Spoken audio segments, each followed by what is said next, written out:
Good afternoon, everyone, and thank you for joining me today on Reflect and Reset 2020.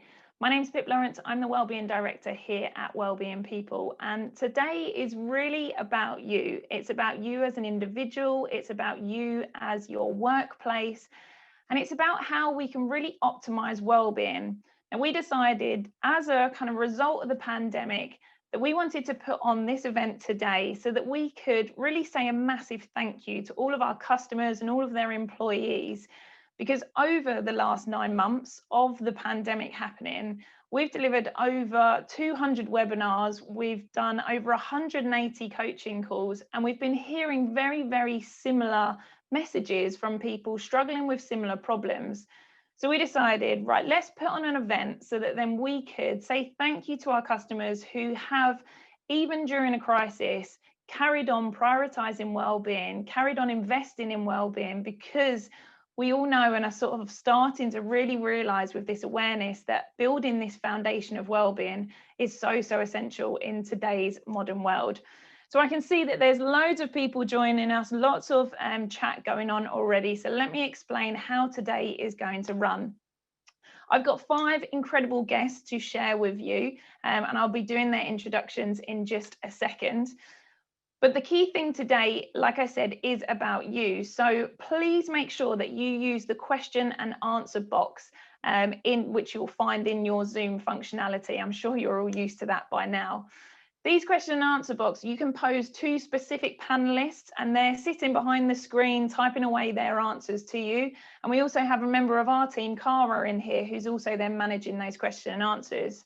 So the chat functionality, use that to interact, use the raise a hand if you're really enjoying some of the content that you're hearing so far, and then use the question and answer box to pose your questions, because we really want to make sure that this is about you as much as possible. Now, the question I know that is going to get asked a lot is this being recorded and can I get access to the replay? And the answer is yes to both of those. We're going to make sure that this is free and accessible to as many people as possible. And to do that, what we've done is we've set up a LinkedIn group, which we're going to share with you at the end of today, so that all of the replays, all of the resources and our experts are also going to be in that group so that we can continue this conversation, which is a very, very important one about well-being. So I can see lots of people saying hello, and I've also just launched a poll that I'm going to share the polling votes. Let's have a little look. Sorry if you didn't get a chance to do that. I'm going to share these results. So I asked a couple of questions. Number one is, what interested you in today's topic? So we're about 50-50 split-ish with personal well-being and workplace well-being. A few people work in the industry and they're interested on.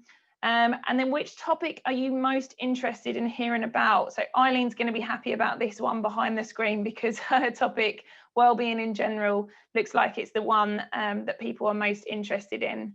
So let me introduce you to the guests that you are going to hear from today. So here who we've got coming up. We've got Eileen, who's going to be talking about understanding the different dynamics between personal well-being and workplace well-being.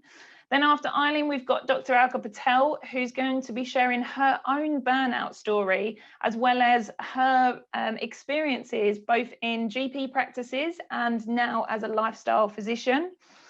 Then we've got Ryan Briggs, who's going to be talking about financial well-being. He's going to be talking about the link between financial well-being and personal well-being.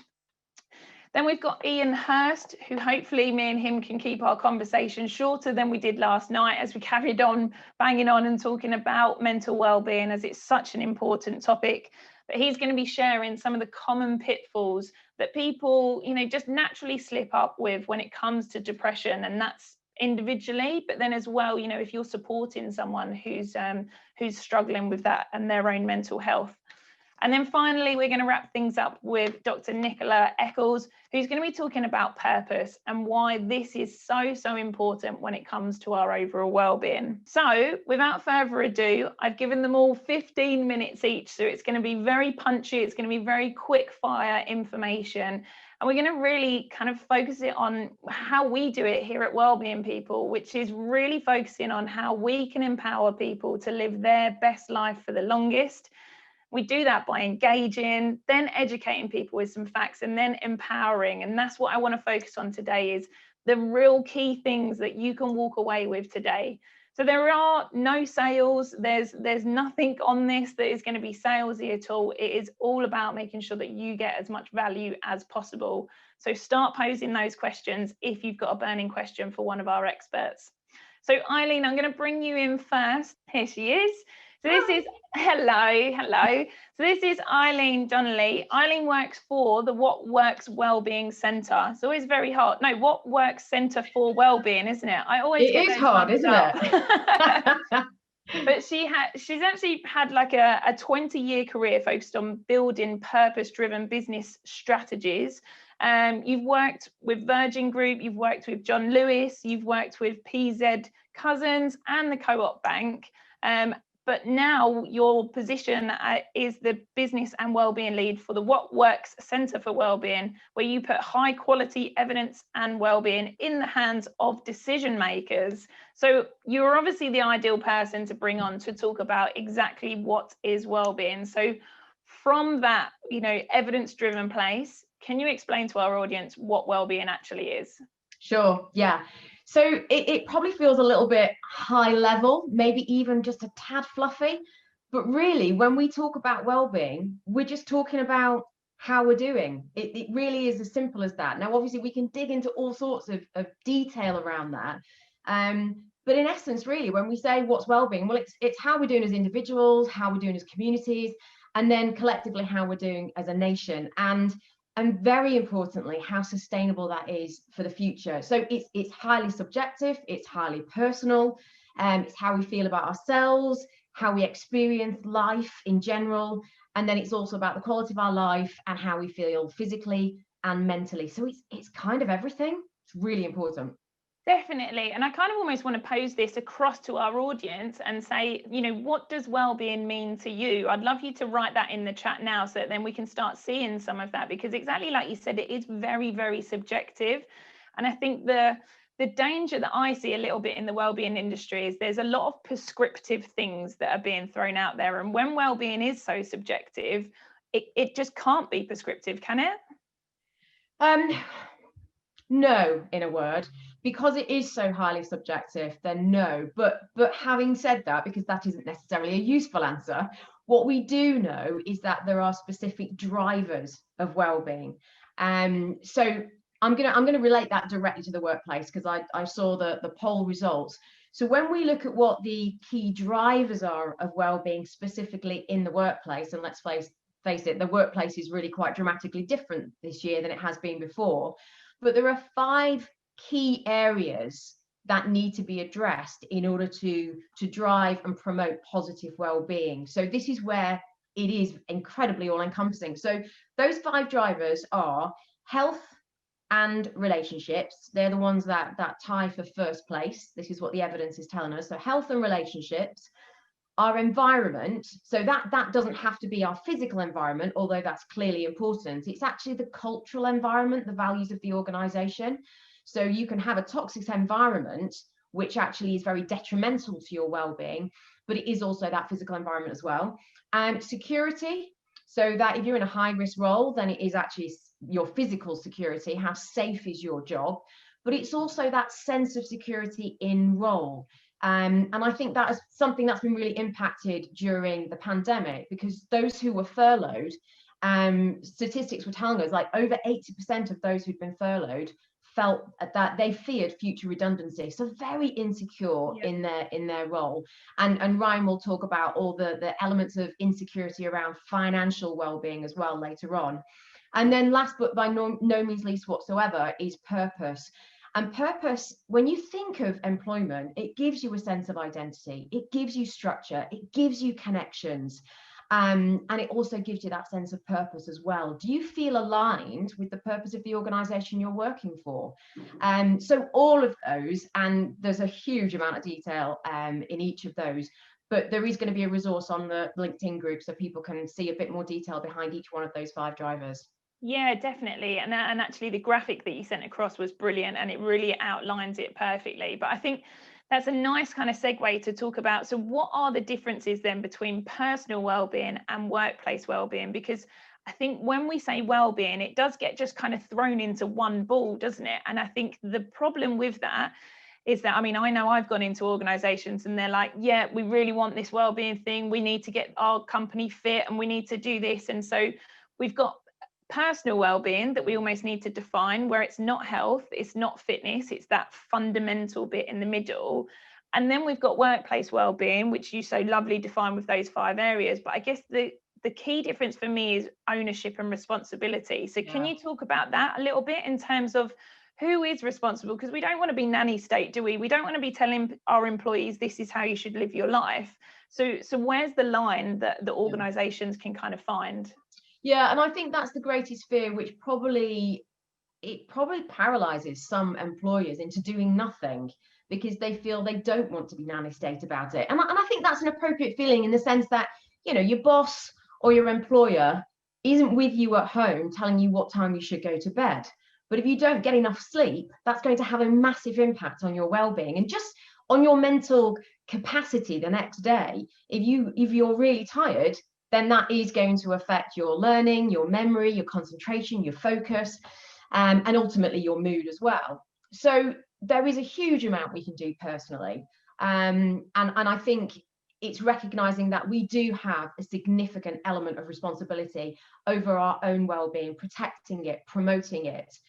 But you can't get away from the fact that actually, if our well-being is poor, then that is going to impact our performance at work. There is a direct correlation. It's been proven time and again, and most recently by the Oxford Research Centre, who brought out a piece of research that told us there was a direct correlation between, he didn't even use well-being, he used the word happiness in his report, where the researcher talked about higher happiness ratings actually directly relate to higher productivity. And when I say higher productivity, let's get right down to the business case. It meant discretionary effort by employees. It meant higher conversion of sales in a contact center.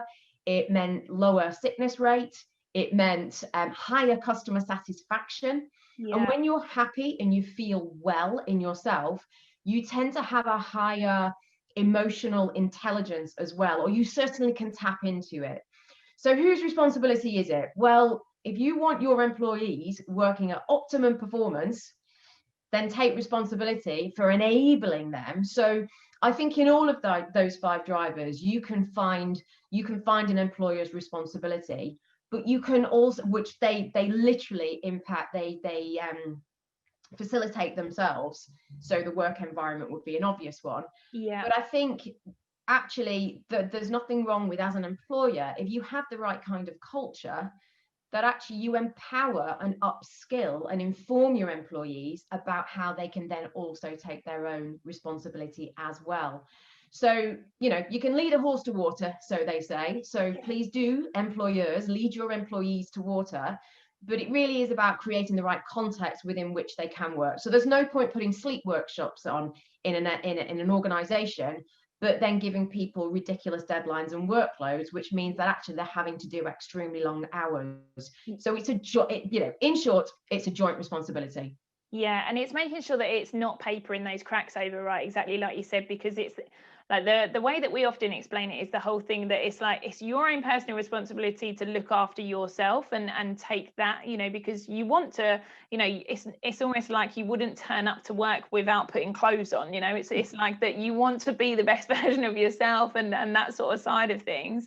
But then equally, it's got to be the employer's responsibility to create that culture of well-being, exactly like you're saying, right? So that then it does make it easier for employees to then, you know, continue to thrive, because we all know, you know, nudge theory, and I'm sure Nicola will talk about this, that it's like those subliminal messages where it's like, well, the boss stays a lot later, so maybe I should stay later, and the boss sends me emails on a Sunday morning, so maybe I should do that. All of those little things do speak very, very loudly, don't they? And I think that's the culture that we need to address. Yeah, absolutely. When I was delivering some training to an organization, and I'd been doing it for a number of months. We were quite well into a program, and at the end of one of the manager sessions, one of the managers said to me, actually, this is making me really reflect on some of our practices in terms of our management. And I think it was the CEO, or certainly one of the C-suite in the organization, had sent an email out on a Sunday evening requesting everyone on the executive board to all meet at 9 a.m. on a call on the Monday morning. So if you weren't checking your emails on a Sunday night, you weren't seeing that email. And interestingly, the guy said within 2 hours, everyone had responded to the email. So it was habitual. People were checking their emails over the weekend. Now, unless it's in times of extreme pressure and deadlines, then that shouldn't be the norm. It should be the unusual.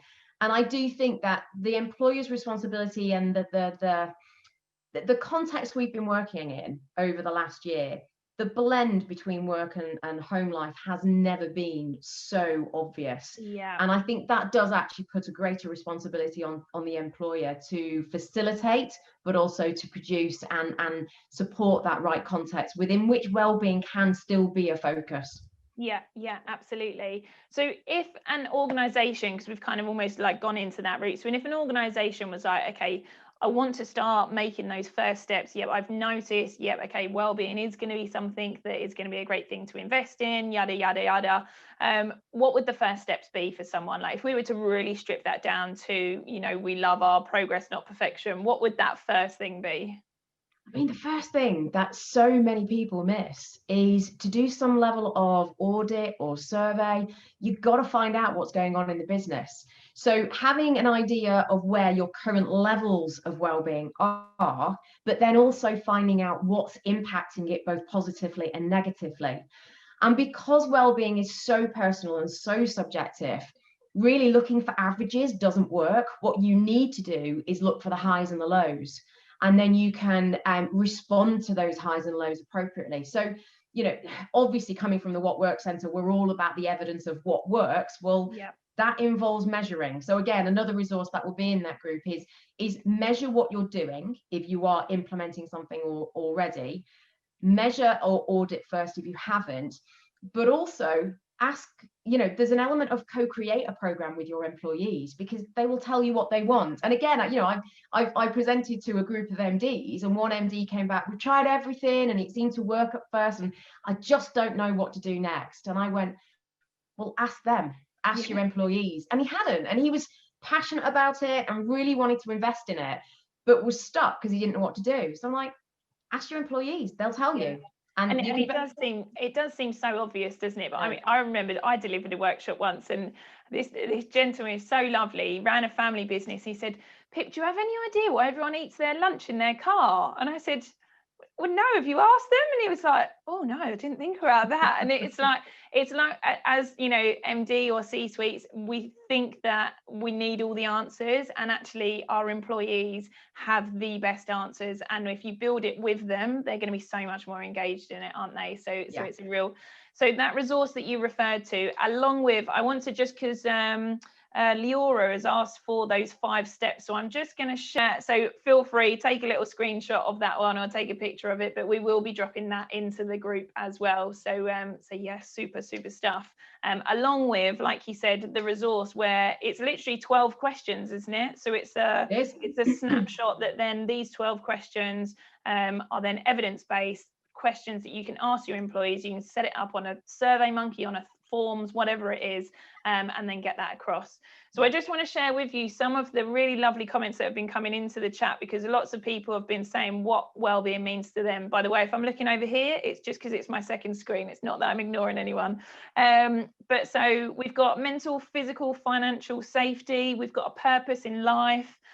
Being comfortable in my own skin. Well-being's having the flexibility and being empowered to look after emotional and physical well-being. And ironically as well, it is the first question that we've asked inside the new group that we've set up. So when we do kind of give you that link to head over there, then we would love you to share your comments with this again. So thank you so much, Eileen. Eileen's going to be sitting behind the scenes. So if you have got any questions, please direct them directly to her and she'll be typing away answering those. But thank you. That was a brilliant insight into what well-being is and the separations from both sides. So thank you very much. My pleasure. Up next, we have the lovely Dr. Alka Patel, straight in there. Hi, Alka, how are you? I'm great, thank you. Super. So, Dr. Alka Patel first qualified from Guy's and St Thomas's Hospital in 1990. I won't say that was 1 year after I was born. And completed her GP training in 1999. But then actually had a personal experience with burnout, which I would love to start with. So that was around 10 years ago, wasn't it, Alka, that you had this personal experience? So what was it that happened for you? Gosh, that's a really interesting place to start today, Pip, because actually telling a personal story is quite difficult, isn't it? It's that exposure of our vulnerability, and I think people find that really, really hard to do. So I'm going to share a bit of my story just because I think that provides impetus for others. But, you know, the first time, and I say the first time because there was sadly a second time, but the first time I experienced burnout, I didn't even know what to call it. And I didn't even want to call it. I didn't want to call it out. And my experience the first time was very physical. And sadly, I ended up in a hospital bed on my birthday, which I share with my son. But I was really pretty close to complete shutdown. My organs had melted out, and I really wasn't doing very well. And it took me a little while to recognize that those physical symptoms that I was experiencing were the consequence of actually burnout. I recovered. And then I went back for more, because we do that when we're filled with that passion, particularly for our careers. That very passion that drives us becomes the thing that burns us. And I went in for more yet again. But the second time, I noticed the emotional effect, that sense of feeling emotionally exhausted and detached from what I was doing. And therefore, I think, you know, it's really important to recognize that burnout it's psychological and it's physiological. It's psychological and physical as well. And I learned a lot from that. And so, like, the biggest bit that I heard from you there is that the physical symptoms were happening, but is it fair to say that you potentially weren't listening to them when they were first there, and kind of weren't tuned into those? Oh gosh, yeah, absolutely. And that's probably, you know, the first challenge I'd like to put out to this room today is that if you tune in, those telltale signs are there, but we don't want to see them because we do want to just be able to get on. We don't want to be fallible. We don't want to be vulnerable. We want to, we put forward those really high standards for ourselves, don't we? To be the excellent mother, the excellent daughter, the absolute best friend you can be, the doctor, the plumber, the actor, all those roles and hats that we have. We set our standards, and actually the telltale signs are always there, even though they might be microscopic. I mean, things like, for example, feeling drowsy when you're driving, you know, you're not sleeping very well, are you? Skipping out on meals, even eating at your desk, the fact that you're detaching yourselves from your colleagues. All these things are there to tell us that there's something going on beyond us just working really hard and trying to juggle life, for sure. Absolutely. And so I'm exactly like you said, I'm going to throw that into the group and ask you, when you first start feeling, because there's a difference between rundown and burnout, but rundown is some of those little symptoms and signs. So I'm going to ask you as an audience, what are some of your telltale signs that you're noticing that you're starting to get run down? I'll share mine with me. My throat is the first thing to go, probably because I talk too much as it is, but my throat I'll lose my voice, or it will get really hoarse.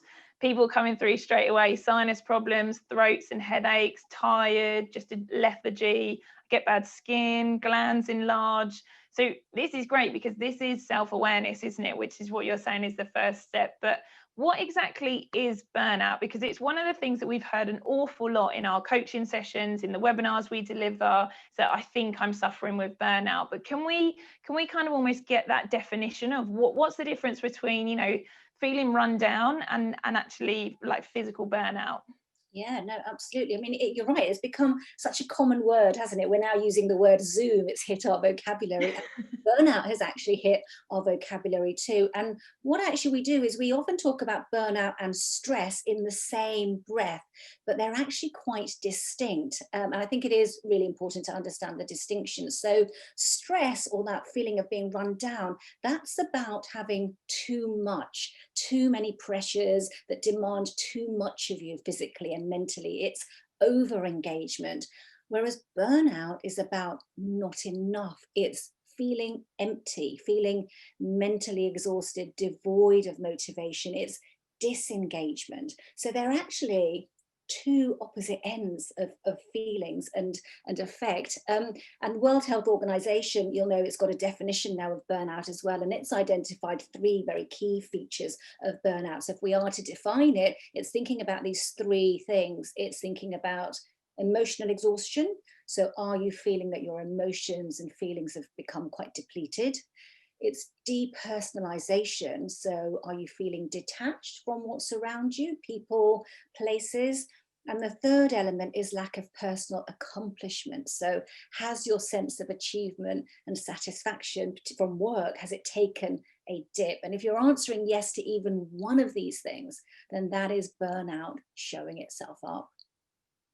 Okay, and so if we are starting to notice these things in ourselves or in others, I think it's quite important as well, because obviously there are going to be lots of managers and people like that, and just colleagues that are watching this thinking, okay, I'm recognizing that in maybe someone that I know. What are some of the warning signs that we can see with that, but then some of the things that we can do with it as well? So if someone is feeling that way, are there some things that they're going to naturally start doing? Like you said, do they just start naturally disconnecting from work, from family life? Is that kind of one of the big things that we should be looking out for our loved ones? Yes, for sure. So let's think about your ABC. I think it's, always nice to have hooks for our thinking of. So think about your autonomy. So one of the first warning signs of burnout is that loss of sense of control and choice over what you're doing. You can feel undermined at work. You can feel limited, restricted, don't have a say in what's going on. So think about your autonomy. The B is thinking about your belonging. We all need to feel really connected and part of something, don't we? And that's about feeling fairness and trust and value and reward. And then the C is competence. So is your competence being channeled? Is your work overload? Is work too urgent? Is it too demanding? So if you think about your ABC and you notice that you're losing some of that, those are those warning signs, as well as I said, the emotions, the behavior, the physical stuff, feeling persistently tired, getting new headaches, appetite changing, you're withdrawing, yes, isolating yourself.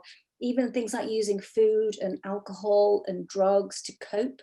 And that feeling, isn't it? That feeling of helplessness, being detached, that motivation's changed as well. So those are all those warning signs to really look out for. And I like to think about, again, you'll know I love my acronyms, but the 3 R's of burnout. So this is the recognized part, isn't it? This is really tuning in to the stuff that you might find difficult to accept initially, but really, really important to spend a little bit of time with that internal sort of introspection and curiosity about yourself and what your body is trying to tell you physically, and what your emotions, what signals they're giving you as well. So with those R's then, what are those R's that you mentioned? So let's go straight into these, because I know that these are going to be really helpful for people to like you said, kind of have that lifeline, that if they do feel that they're on that treadmill, that they're kind of like, yeah, I'm heading in that trajectory. What can they do to pause, to get off of it? Like today is all about reflecting and resetting, which I guess is perfect for your topic. Absolutely. So the first R we said is recognize, which we talked about. The third is recover. So this is the part where you actively recover from burnout. Now, even if you're not feeling all of those signs and symptoms, actually what we all need is a recovery protocol in our lives. If you think about athletes that exercise, or when we're exercising, what we're doing is we're oscillating through these 2 states, aren't we? Through stress and recovery. And when you stress your muscle, when you're exercising, it's going to break down. And then when you let it recover, actually its capacity is so much more than it was before. And think about applying that then to your own lifestyle, is that actually we all need periods of recovery. So in terms of recovery, this isn't about just plonking down in front of the TV at the end of a busy day or scrolling through your social media. That is not recovery. That is you actually just trying to distract yourself. Recovery is about active recovery. And what I found is really, really helpful is to create a timeline. So if you can map out your year annually, quarterly, monthly, weekly, daily, hourly, and think about what are your recovery elements in that whole time frame. That is active recovery. That is you allowing your muscle to stress and then for it to restore as well. So and give you some. So let me break that down just a little bit, because I think that's kind of like, I know where you're coming from, but let's kind of make that real practical for people. And I think Bradley has spotted straight on that. I think you meant to say that recovery is second, isn't it? Not the third. Yeah, that's cool. So that's what it is, Bradley. We're going to get to the third one, don't worry. But well spotted. That shows you're listening in tunely. So if we were to break that down, when you're saying, okay, carve that time out for recovery, what exactly, what are those first things? So what does an annual recovery look like? Very simply, book your leave, take 2 weeks off, have something to look forward to, because anticipation is also what makes us happy, doesn't it? Yeah. So, use once a year, tap out of what you're doing and tap into your purpose, tap into things that you can reflect on, your values, your time. You need space to do that. So annually, very simple. Book your holiday. Take 2 weeks off. It's as simple as that. Do you know what? So a couple of years ago, when I was running my own business before I joined Wellbeing People, I actually booked a 3-week trip in the middle of my working year, and I was like, I'm gonna go away. I have a camper van. It was an old school camper van. I was like, I'm gonna go away in the camper van for 3 weeks. And because I put it in at the beginning of the year, it meant that like my brain was already thinking, okay, how can I sort that out? How can I make sure that that's all ready? So I think that is such an ideal tip, like especially coming into 2021, because there's a lot of people in crisis fatigue that have just, a lot of us have had to, holidays have been cancelled or whatever, and it's just work. And I think going into 2021, that's an incredibly valuable piece of information to take some time now and block your holidays. Even if you don't know where you're going to go, what you're going to do, block some time out for holiday and for downtime. Yeah, that's lovely. And so how about then quarterly? If we were to look at quarterly, what sorts of things could we do? So even quarterly, Pip, actually going for a long stretch of work is tricky. When's the last time you tried a 4-day week, clocking off on a Thursday evening and going back in on a Monday? I'm lucky. That was last week for me. That was just good timing though. You can focus on the things that you really, really want to, the hobbies that we love, the time that you haven't taken out to do the things in your own home that you want to do. This isn't necessarily about having to go away at all. And that's quarterly. And monthly, stay connected. Think about, who do you want to be around?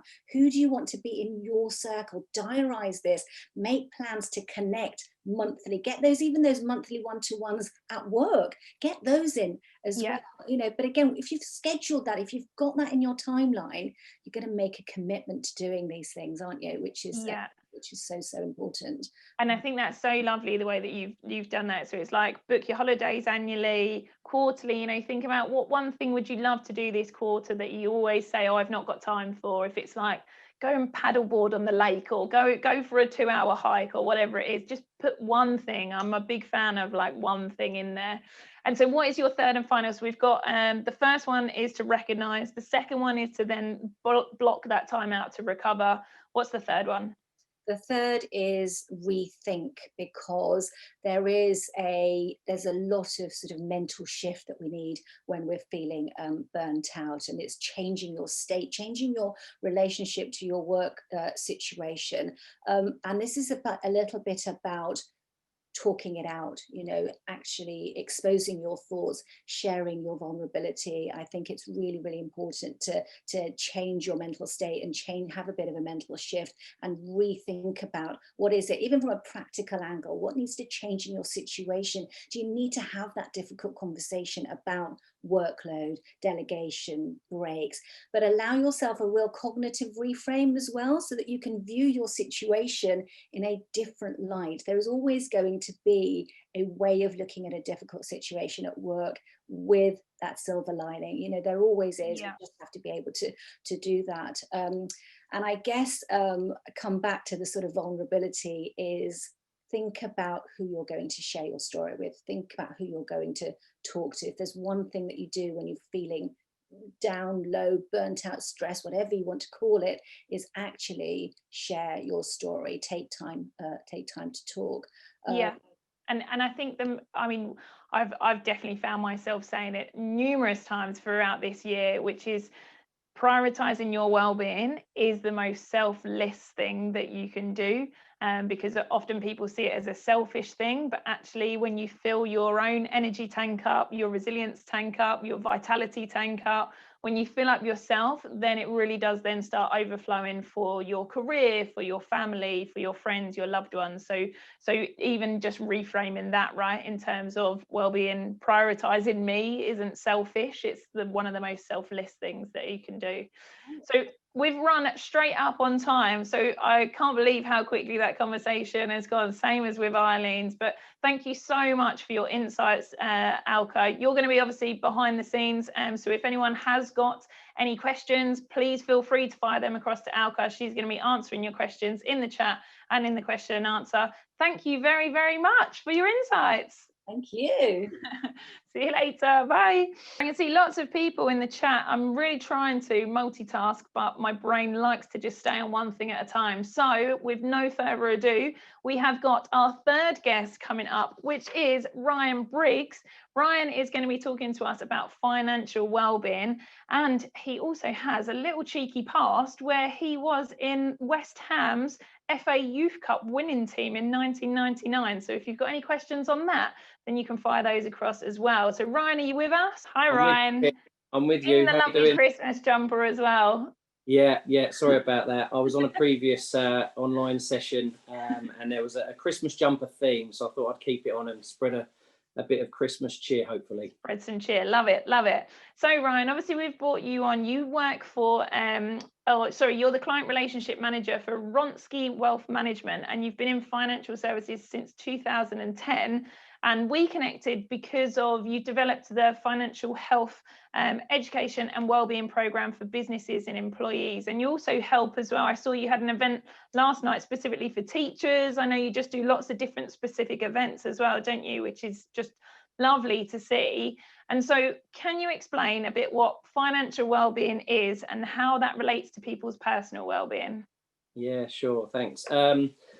I think it was really interesting to hear everybody's personal views on what well-being is, firstly, in the chat, because it's different. As Eileen said at the start, it's subjective, it's completely personal. For me, personally, it's about that feeling, which we get back to, but of having a handle on things. It's not about being perfect or, achieving what you want to achieve. It's about the journey and hopefully improving that in using all the different ways that we've spoke about already. But yeah, on the financial side, we talk to different people, teachers, employees, business owners, whatever. We're all people at the end of the day, and we all have the same issues. I think it's really encouraging all the work that's been done so far around well-being. It's nothing new, as we know, but a great big light has been shined on it because of what's happened and the crazy year that we've all had. And it's encouraging to see the kind of the more holistic thinking now from employers as well, and for individuals, that they're all intrinsically linked, whether it's physical, mental, financial or social well-being, which I think we're going to see a lot more of next year. The links are apparent. You can't deny them, really. And you're either in a downward spiral or hopefully an upward spiral, and you need to focus on all of those four areas. Yeah, and so let me share the slide that you sent across to me, because I think this is what you're talking about, right? That there's this scale from there's a crisis, And again, hit the raise a hand. Let me make sure that I am showing the right screen.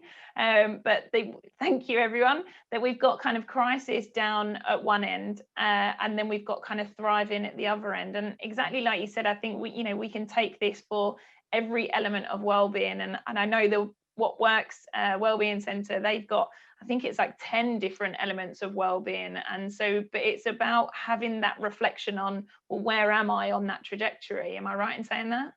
Yeah, definitely. I think that's the first step, as Eileen said at the start, whether it is mental, physical, social or financial, to establish what point you're at, how bad or good or indifferent it might be.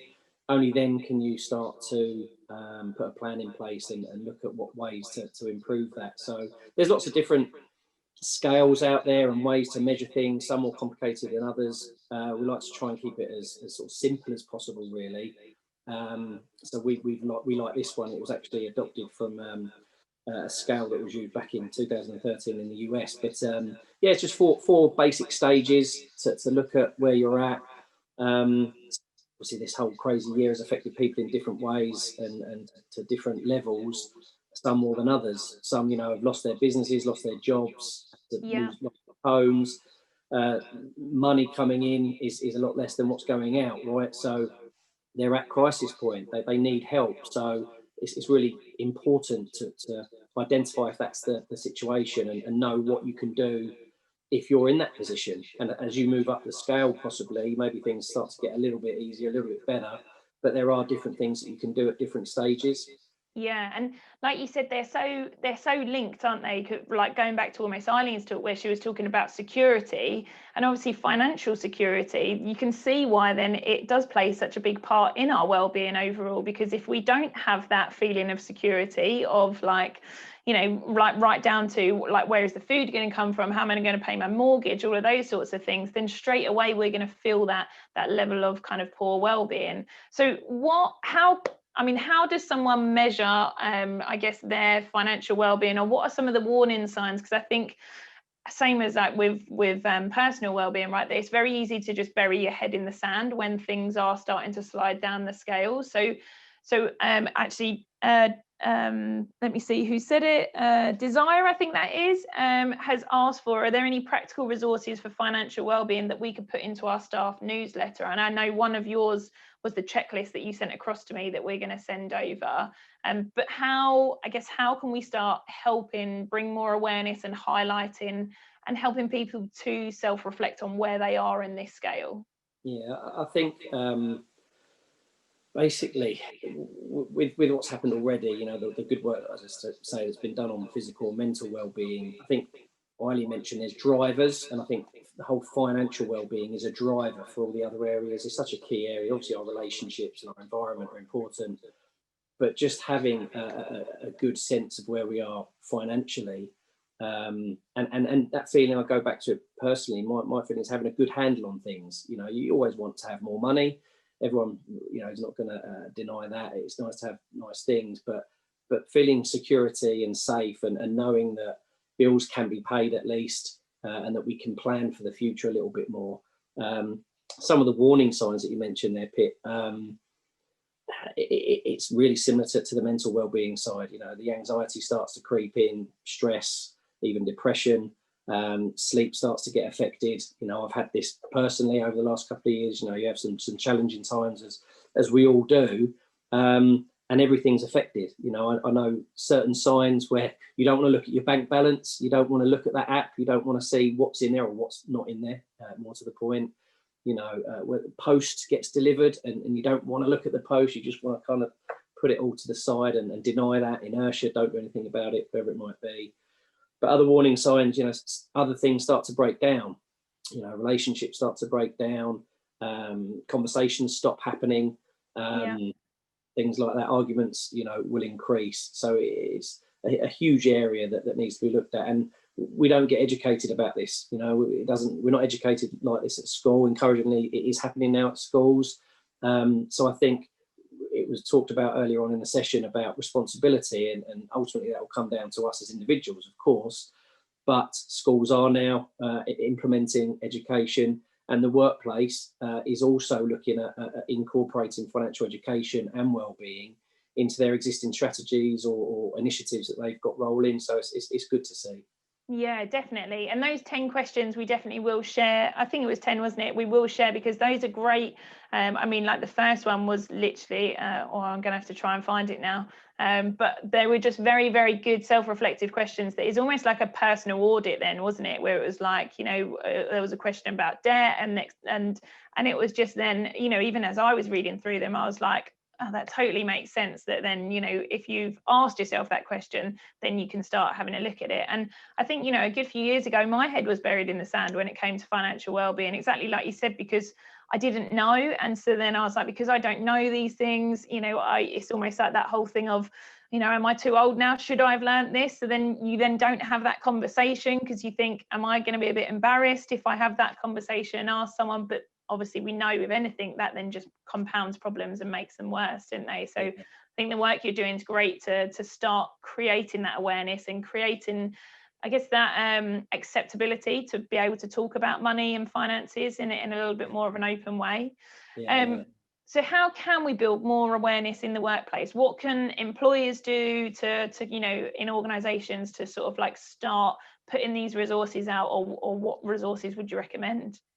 Well, there's a whole host out there. For me, on an individual point of view, you know, for looking at trying to improve things, there's 4 areas, I suppose, that we try and look at. One, as I've mentioned, is identifying where you're at and establishing where you are on that scale. You know, if something needs to be looked at straight away, whether it's the debt management charities or there's many organisations that offer financial support through employers. So if you need to borrow money or you know, take money in advance of your pay and things like that, that can be looked at. But then it's all just about education. You know, as I say, there's fundamental key areas that we go through in life that we need to know about. You know, whether it's getting onto the getting our money management in order and our finances in order, onto the property ladder, how do mortgages work, how does it all happen, you know, to then protecting yourself and your family, you know, what's involved with that. And then on to, you know, investing for your future and potentially planning, you know, later life and what you're going to do and how you're going to fund that. So there is a typical order of this. You know, there are things that you need to sort out first. You can't really think about possibly investing your money and the future until you've got your ducks in a row and possibly. Yeah, I actually, sorry to cut across you, but I think that's a really important point because I know around my friendship group that's, you know, there are a lot of these apps now that are coming out, like where it makes it a lot easier to invest and do all of these things. But I think some of the best advice I was given quite a long time ago was that if you've got debt so it was like a checklist. It's like clear your debt first, have a safety egg or a safety nest, then like build that up. And then, you know, if you've got a mortgage and stuff like that, then look at those things. And I think for me, one of the biggest things that was kind of my light bulb moment was the fact of there are no silly questions. I kind of dropped the whole thing and thought, you know what, I don't care if someone thinks, well, why she asked that silly question, because we don't know what we don't know. I'm not an expert in financial well-being any more than other people that, you know, have a knowledge around personal well-being. And I think it's having that compassion for other people and for the fact that we don't know what we don't know, and that's okay. That's why then we can connect with great people like yourself. Very nice of you to say so. And I think you made a point there, Pip. It is about talking. Another similarity with mental well-being, you know, there's stigma attached to it. People didn't talk about mental health and mental awareness, which is now you know, increasing, which is fantastic. And it's exactly the same on the financial side. You know, as a nation, maybe, you know, the element of being proud or thinking that we don't have as much as others. That's kind of one of our tips to not worry about the Joneses or other people and what you see that they might have or what they perceive to have on social media or whatever, and to actually talk about it, whether it's with friends, family, colleagues, team leaders, whatever it might be. I think to open up those communication channels and get, you know, interaction and communication going, without having to divulge anything too personal, but just you know what issues might be. Only then can we address those and educate, and you'd be amazed the amount of peace of mind that we've seen with people we work with when they just have a bit more understanding, you know. And you talk about empowering, you know, that's one of the key elements to empower yourself, you know, get the education you need to then be able to take action and find where you need the education, whether you need advice or guidance or support, whatever it might be. It's it's a great feeling to actually deal with it and start to make a difference.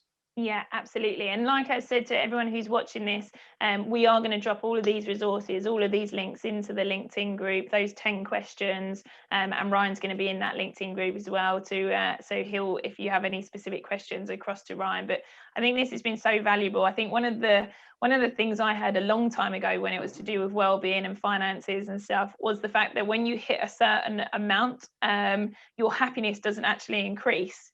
Have you heard this before? Where it's like once you earn over, I think it's double the average living wage or something like that of wherever you're living, then actually your happiness doesn't increase. And it's funny that you mentioned the whole comparison and keeping up with the Joneses, because ultimately it goes back to, which I'm sure Nicola will cover, is that, you know, we need to really understand what our own intrinsic motivators are, so that then we don't get caught up in the societal norms of more is always better, because actually, you know, sometimes the simple life will bring you much more joy. So it's not necessarily looking at fancy watches and fancy cars and things, and actually looking internally and going, what's really going to make me happy, which I think is really key. Definitely is. And again, we've recognized that financial well-being and wealth is not the same thing. You know, I've got many friends, many people we know, we work with, that just having more money, even going up the career ladder, earning more money, progressing, bonuses, all that sort of stuff, if you haven't got your financial well-being at a decent place, you know, it can only cause more problems, really. You know, we all want more money, we all like nice things, of course, but it's knowing what to do with that, and as you say, what actually makes you happy at the end of the day. So it's really important. It's not just about having more money. It's not going to solve anything. Yeah, absolutely. Brilliant. Thank you very much. Perfect. So I can see lots of chat in there. So I'm going to say thank you so much, Ryan, for your time and for your insights. I'm sure there's going to be lots of questions when you turn your camera off. But thank you for joining me today. No problem at all. Thanks, Pip. Speak soon. Cool. Thanks, Ryan. So next up, we have Ian Hurst from We Are Hummingbird. Straight in. Hi, Ian. Hey, you okay? I'm good, thanks. How are you? Yeah, very good, thank you. So Ian's story is really, really lovely, because again, it's kind of a bit of a personal experience, right? The bio that you sent across to me, Ian, said, I love your first line in your bio. It literally says, for 17 years, Ian Hurst was a typical suit. yeah, I was. So you worked for Zurich, right? As I did, yes. Insurance broker. Yeah. And there was a time where you broke down on a plane. I mean, you'll probably share the story better than I will. What caused you to kind of break down on the plane? Oh yeah.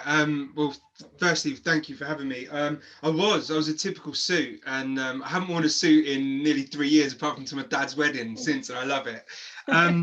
Yeah. So it's funny. Loads of things listening to everyone talk. That I want to link into, especially what Ryan was just saying, and you guys, about happiness, because I was doing exactly that. I was chasing this thing called happiness. I was doing what society told me, or what I led to believe to be what people do. You get a job, you meet your partner, you buy a house, you have kids, and then you just try and become CEO of your big organization, and you just do it and you do it, and then all your friends around you, when they start to see you making a bit of money, say, oh, you must be so happy, you've got it all, you know, here we are.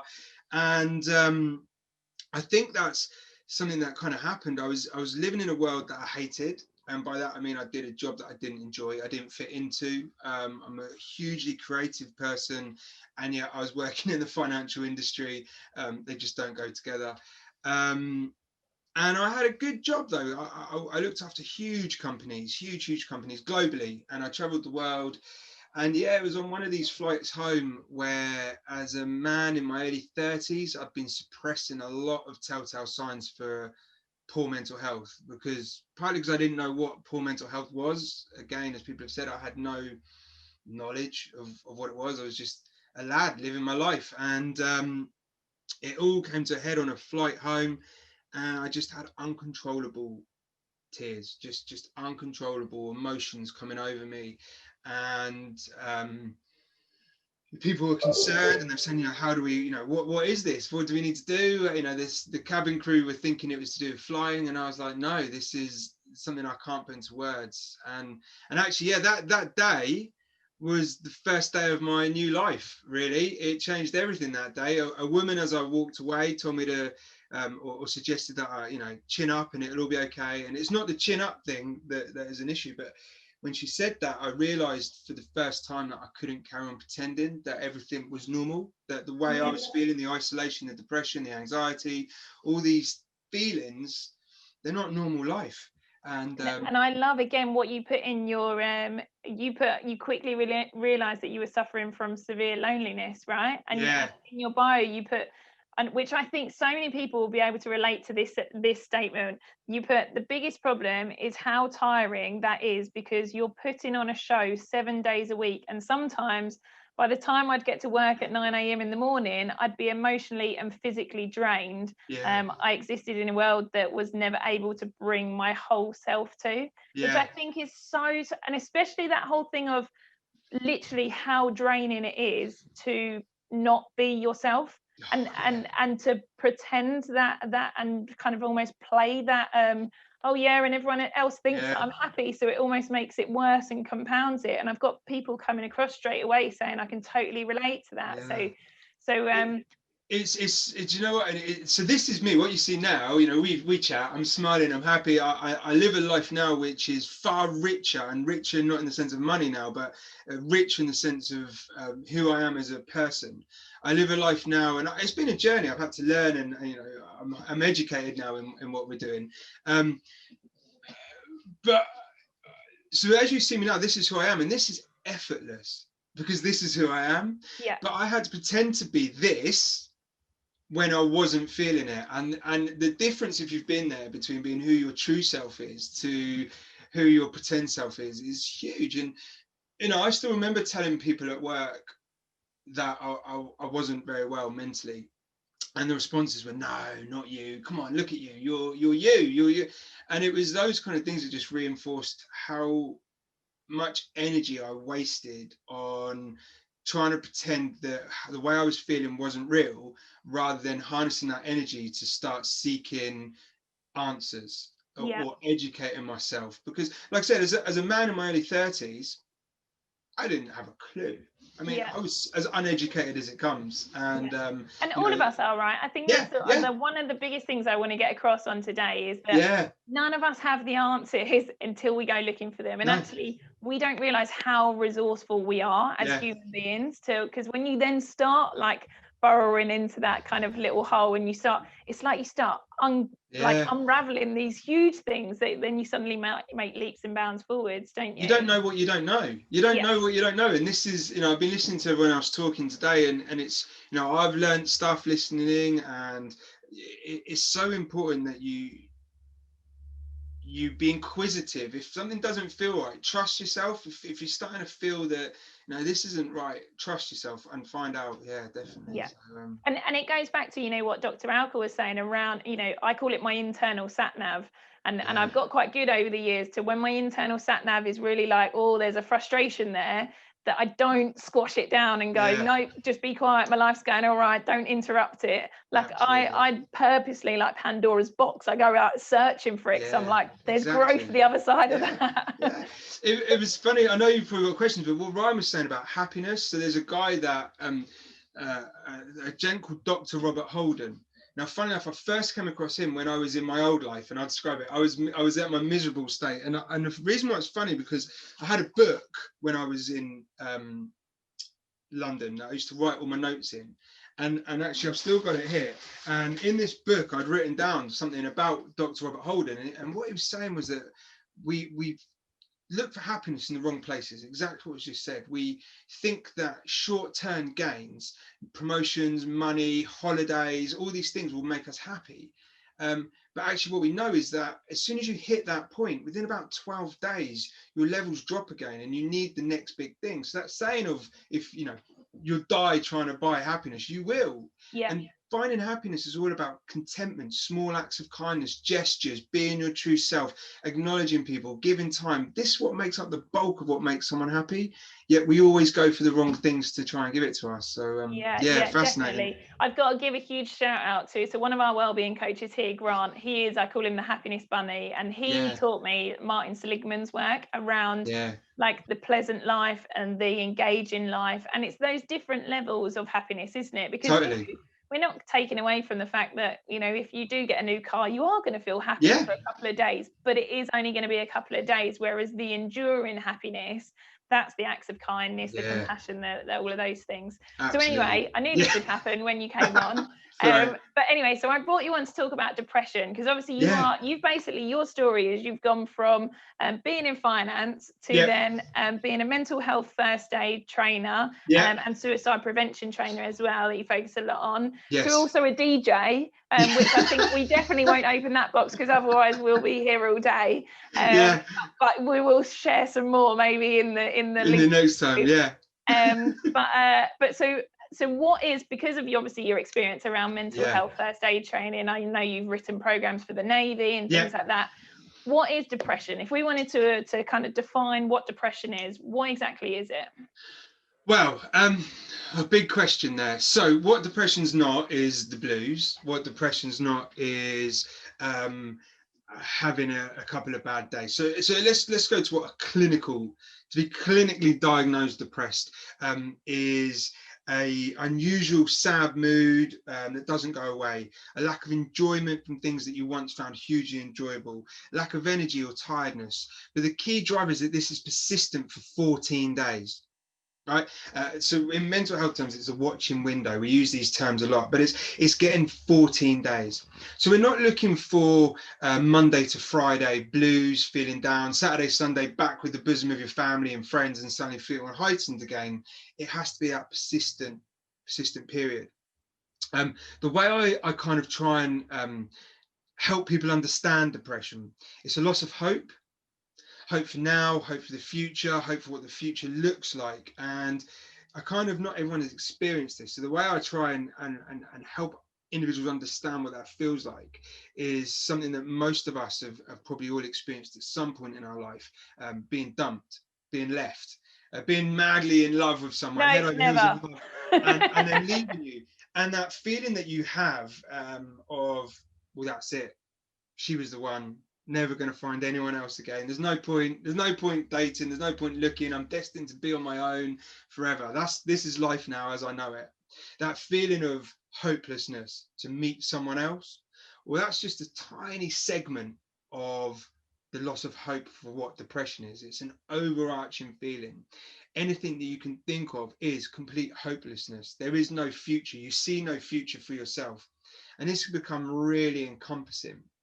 It can take over. Absolutely, it can just consume. Of course. People believe, or a lot of people understand that depression is caused by a chemical imbalance.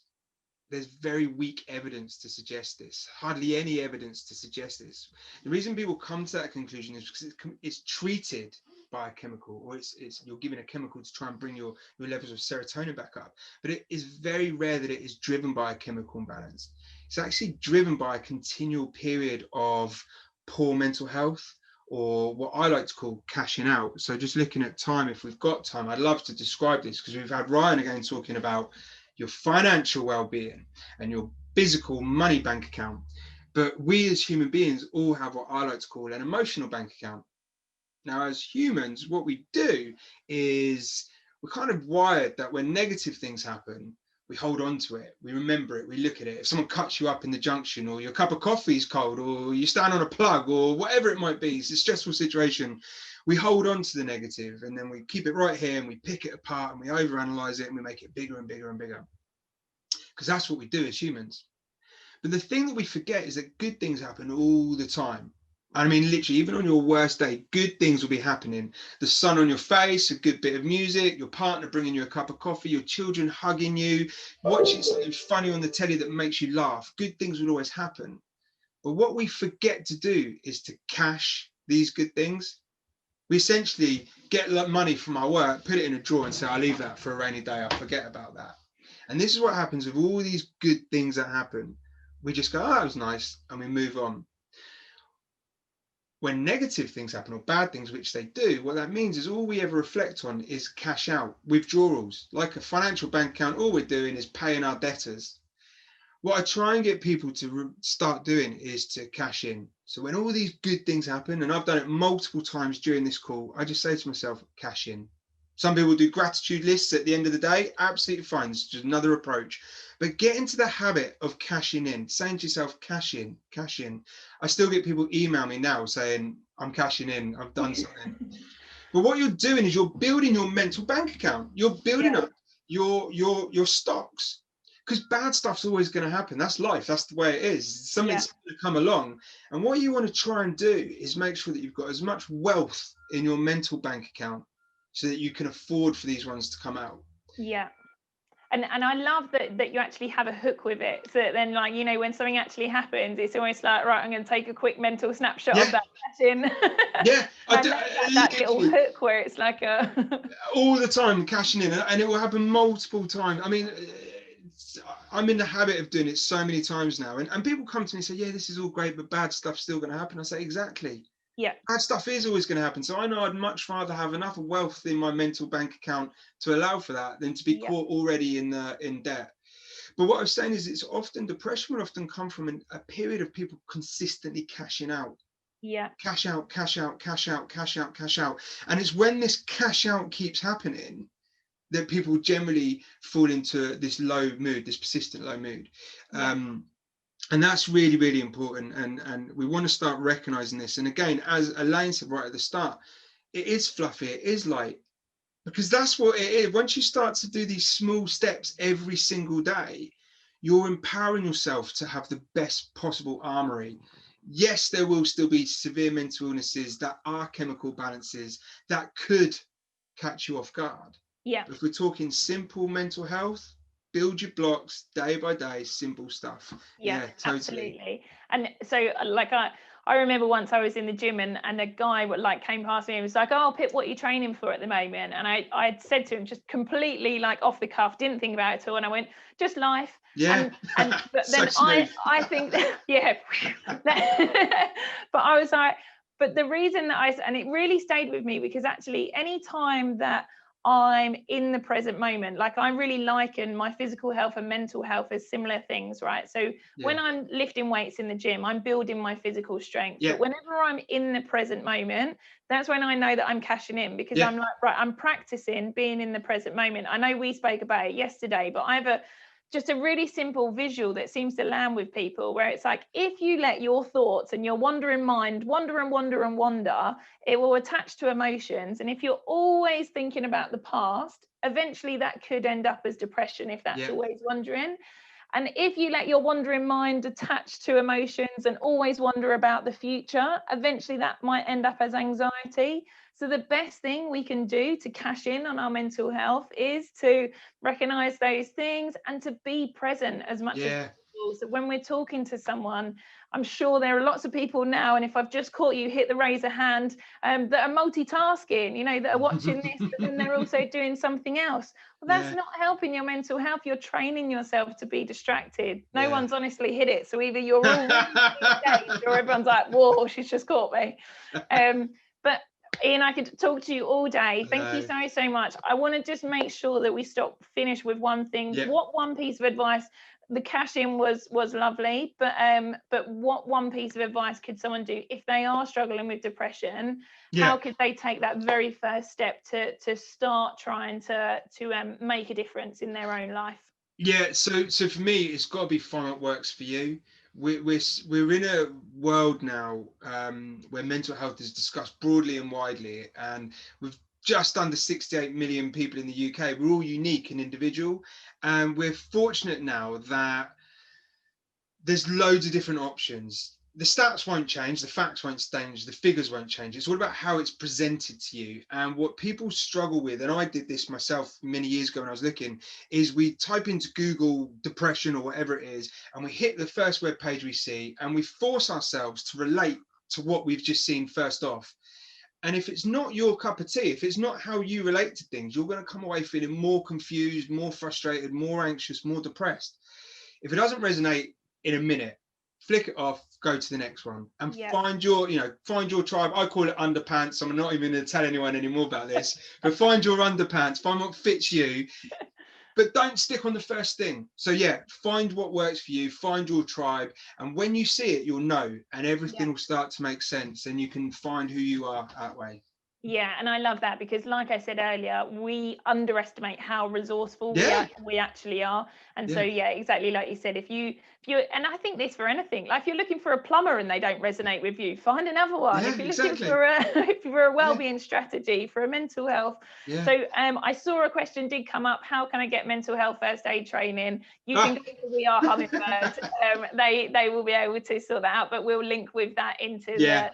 So thank you so much, Ian. I'm sure I'm going to have to get you on and do another interview with you in the new year, because we could talk all day. I know. But thank you for your time, and yeah, I'll catch up with you very soon. Thank you, Pip. Cheers, everyone.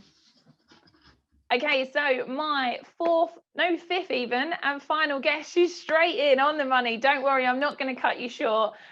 Is Nicola. So Dr. Nicola Eccles works for Wellspace. Oh, I've just lost your, no, I haven't, here we go. And is the head of behavioural change and wellbeing at Wellspace, and is the senior lecturer and health and physical activity, for in health and physical activity at the University of Huddersfield. And you've been working in health-related behavioural change. I know we first connected and had a vast conversation around behavioural change and subliminal nudges and how to set up environments to sort of help you with behavioural change. But I've brought you on specifically today to talk about psychological well-being and why purpose is so important, because again, from the webinars that we've been delivering, the coaching that we've been delivering, we often drive people back to, start with why, almost like that kind of Simon Sinek, start with why you're doing this in the first place. And so why is purpose, like, I guess two questions in one. Why has purpose been so important, like with COVID, in terms of why has it sort of brought it to people's attention much more? And why is it important for personal well-being? Thank you, Pip, and thanks for having me on today.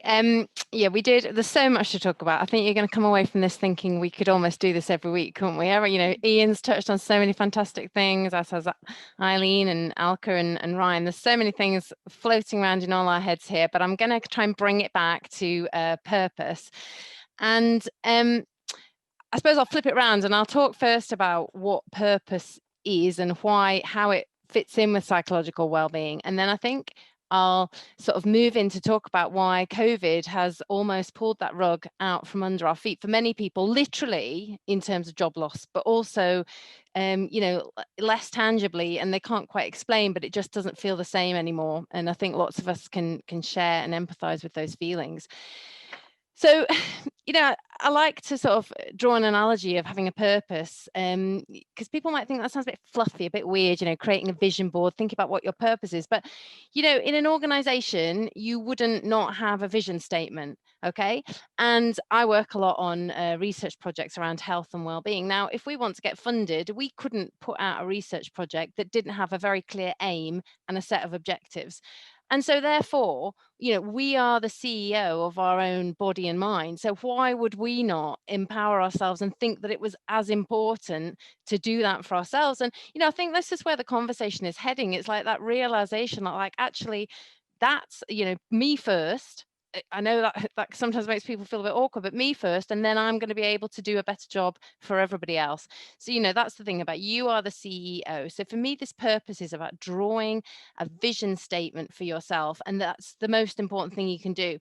And the reason it's so important is because we currently live in, COVID or not, we live in a contemporary society where we are bombarded with decisions and ways to be and live on social media. So in our inbox and Instagram and whatever else we go on to, it's just vision after vision of what people are doing and how they're being. And we've never experienced that as humans before. So we are surrounded by these, kind of features everywhere about how people are living their life and what they're doing. And for many of us who are not rock solid and kind of watertight in how we feel about ourselves, then we're getting rocked every minute. We're seeing everybody doing everything else. Think, should I be doing that? Should I be doing that? Yeah. And it's just relentless. It's literally relentless.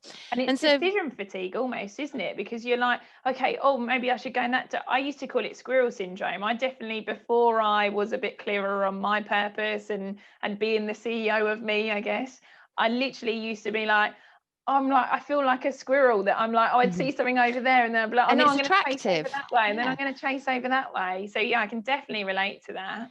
And so why this, decision overload relates to purpose is because if we have a clear set of aims and objectives, if we become more essentialist, and I think I've linked to a book about this, then our aims, objectives, and our purpose is clear, and that makes our decisions easier, because then we keep thinking, well, okay, I'm thinking about doing this or that, but how does that resonate? How does that lie with my vision statement? And that's what a company would do. So, people who are successful would look at all the things that are being offered to them, and should I get involved in that? Should I get involved in that? But is that aligned to what I'm trying to do? So I think, first of all, it's like, don't feel guilty for taking some time out to think, right, what is my purpose? What are my aims and objectives? What is my vision statement? Because it's really important. It's going to make the rest of your life much simpler, because everything else will fall into place once you know that.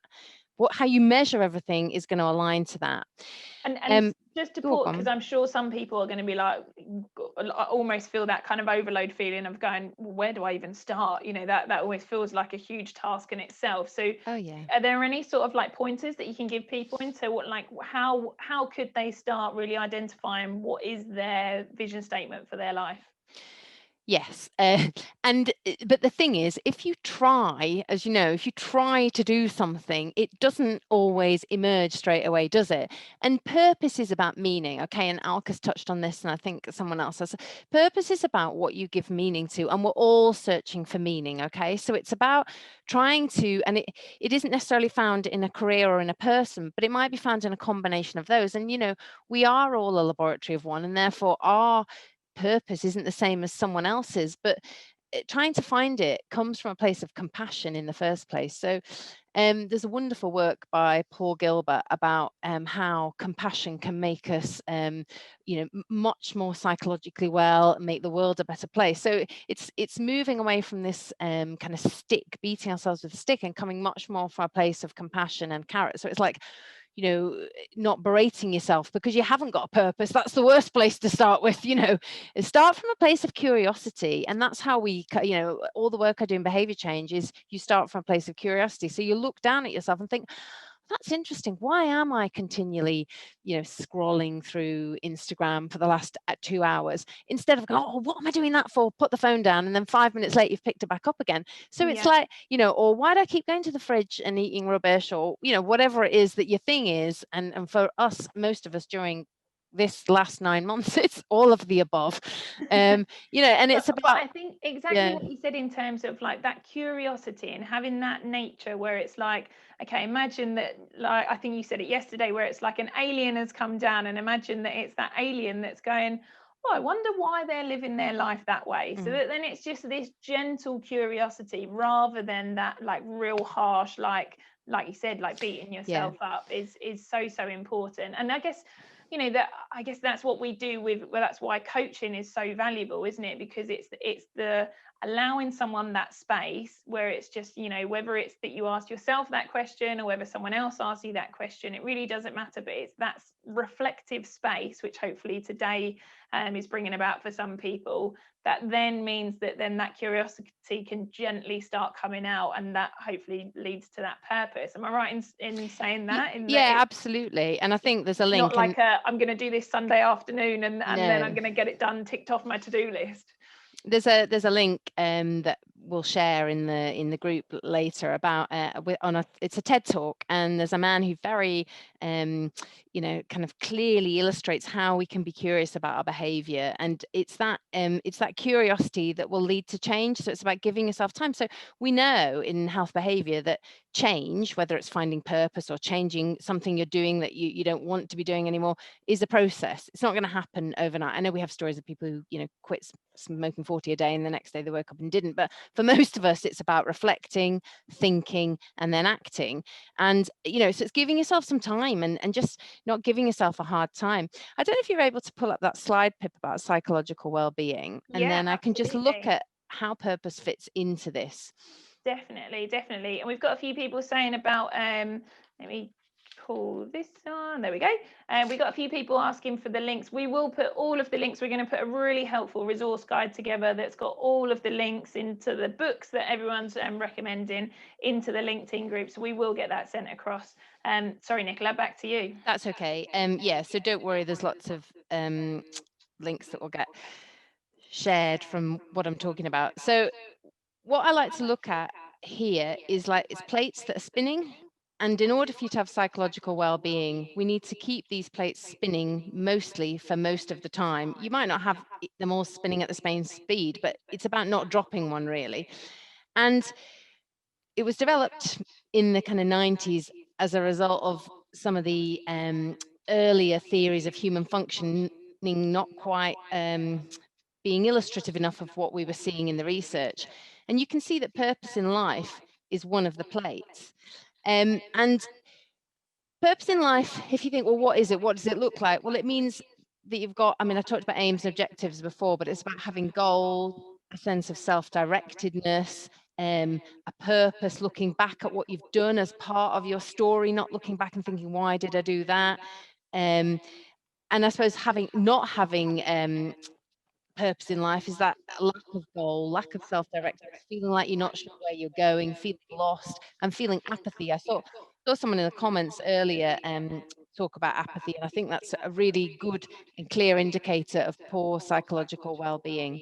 If you pull that slide off now, I've got a bit of a feedback there. Perfect, thank you. So that's what, so for me, psychological well-being fits in this plate, these plates that we need to spin. Purpose in life fits within these plates that were developed in this theory of psychological well-being that I like to use. And, you know, how has COVID affected this? Well, it's affected it because some of us have quite literally lost everything that we knew or based a lot of our purpose in life on, e.g. our career. And, you know, the other reason, and we've also touched on this today, is social connectedness. So lots of theories of positive human functioning all show us that human connection is probably one of the most important things we can have. So to have lost that is clearly going to have impacted on our sense of purpose and who we are. And so I'm not going to, you know, give some kind of, you know, flippant comment around how we can just all connect with each other over Zoom, because clearly that's not the same. So it is for that, in that, you know, in that situation, it's about suspense, isn't it? Because we can't make something happen that we're not able to. And I suppose it's trying to find ways to connect in other spheres with people through letter writing, or I don't know, you know, phone calls. Yeah, but I think that's a really, really valid point as well, because it's the, you know, like the other weekend, obviously at the moment you can meet up for walks with people, and so it was for me, I was like, actually I really loved some of the time in lockdown, because I've much preferred meeting people for an active walk, going for a stroll with them than a drink. rather than a drink, which everything revolves around food, drink, or coffee, doesn't it? And I think actually I've so much preferred getting out in the fresh air and walking with people and showing people some of the hikes that Tom and I do and stuff, and also seeing other people almost like just start to get that appreciation for it as well, and start enjoying nature a bit more and enjoying the walks and things like that. So I think there are definitely ways that we can connect, and I think we shouldn't like use the situation we're in now to be like, oh, we can't do any connection, because we can, exactly like you said, you know, letter writing, you're going to get so much joy out of writing that letter and thinking about how that person's then going to open up that letter and what it's going to mean to them, that it's going to be really beneficial to them as well. So in terms of then like we said, so it's that curiosity, it's compassion, curiosity. And I mean, I think Ian, you know, really succinctly touched on this a few minutes ago. It's also about rejecting the narrative of what your purpose in life should look like. So we see in lots of sort of great texts, like, you know, Affluenza by Oliver James, like you've talked about, and Lost Connections, which was published last year by Johan Hari, about how actually the more that we have, our mental health and psychological well-being actually goes right down. So I know that's not true for everyone, so I'm not making a blanket statement, but in general, chasing that mainly financial gain doesn't actually lead to higher psychological well-being. And it's rejecting that narrative when it feels like that's what's going on all around us. So for me, the 3 things you can do to help support you find a purpose if you feel like that's gone, or perhaps you feel like you've never had one, is to be really compassionate with yourself, and not berate yourself for everything, and just engage in new experiences. And you might say, okay, but I'm stuck in this job, I can't leave it because of financial reasons, I've got this pressure. Absolutely, I understand that, but perhaps you can just try small pockets of new experiences and start to carry an notebook and think, why did I like that? Why did that singing group feel good to me? Maybe not singing just now, that was a bad example, wasn't it? Why did, I don't know, going for a walk with a friend feel good to me? What did I get from that? So it's about really being curious and compassionate, trying different things, and then rejecting this narrative about what should be making us happy. Because I think as a collective now, especially all of us in wellbeing, we're beginning to recognize, actually, let's reject that dream that's being pushed on us, because it's actually not the reality for any of us. So spending some time thinking about that. Yeah, definitely. And so we've got a question that's come in that's for you. So what's the difference in your view between purpose and passion? And earlier this year, I came back from Japan just before lockdown all happened. And obviously in Japan, they have a beautiful word called ikigai, which looks at purpose, passion, and other things like your mission and all sorts of things. But Nicola, for you, what's the difference between purpose and passion? There is no difference. For me, passion, it should fit within purpose. So you'll have heard this before, and I know it can sound a little bit cliche, but you really have to do what you love if you want to be happy, and therefore where you find your purpose is where your passions lie. So and we are back to that thing, a laboratory of one. So where you find that passion, you have to you can't suddenly throw your 9 to 5 away and go and start becoming a canoe guide. But why don't you look at what that could mean, or how what so you maybe like to work outdoors. Okay, you maybe like to, like Ian said, he was a creative person who wasn't working in a creative industry, and that's quite true of a lot of us. Have a lot more creativity than we realize. So start to explore your passions with more curiosity, and you might engage in something and think, well, I like this, but God, I won't want to do it as a job, and that's okay too. So that in itself is a hobby. But for me, passion leads to purpose always. Yes. Lovely. Thank you very, very much. Well, thank you so much for your time. We are pretty much running out, so I'm going to say thank you very much, Nicola, and let you go. Nicola will be around for the last kind of couple of minutes where she'll be answering questions, but thank you so much for your insights. So as to everyone who's been watching, we are 3 minutes to time. I'm determined to make sure that I don't run over. So let me share a couple of things with you. First of all, I want to say a huge Merry Christmas from everyone here at Wellbeing People who have made this all possible. Like I said at the beginning, this is going to be free. The replays are going to be free. We're going to share into the LinkedIn group so that you can share these with your loved ones. We're also, Cara's actually just put the LinkedIn group link in the chat if you managed to get that quick enough before it's all gone through. And thank you for the lovely words that I can see coming through. But the big thing that we really want to kind of share with today, I guess, is recapping those key points. So we had Eileen on first of all talking about the difference between workplace wellbeing and personal wellbeing. So personal wellbeing, it's your responsibility to really take ownership of your habits, and obviously we'll put lots of resources into the chat. Workplace wellbeing, it's your responsibility to create that culture, create that environment for people to thrive. Because then when you connect those two purposes, then that's really where incredible stuff happens.